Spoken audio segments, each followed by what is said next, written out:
500 હિન્દુના વસ્તીમાં જ્યારે એક મુસ્લિમ સુરક્ષિત રહી શકે છે, ત્યારે 500 મુસ્લિમના વચ્ચે એક હિન્દુ કેમ સુરક્ષિત નહીં રહી શકતું? આ પ્રશ્ન મારો હતો.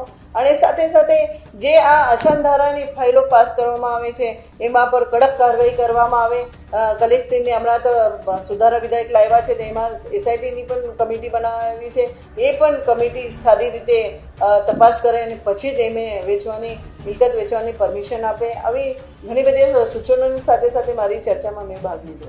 મારા વિસ્તારમાં જ્યારે ઘણા બધા સોસાયટી એવી છે જે પહેલાં હિન્દુ બહુમત ધરાવતી વસ્તી હતી, જેવી કે જે સોસાયટીઓનું નામ લઉં તો એ સોસાયટી બુદ્ધ સોસાયટી છે, ભાવના પાર્ક છે, ગોવિંદનગર છે, મારુતિનગર છે, પદ્માવતીનગર છે, અંબિકાનગર છે, અંબાનગર છે. એવી ઘણી બધી સોસાયટી એવી છે કે જ્યાં પહેલાં હિન્દુઓ રહેતા હતા, હવે નામ શેષ ત્યાં હિન્દુ રહેતા થઈ ગયા છે. તો એક બે પરિવાર ત્યાં બાકી છે.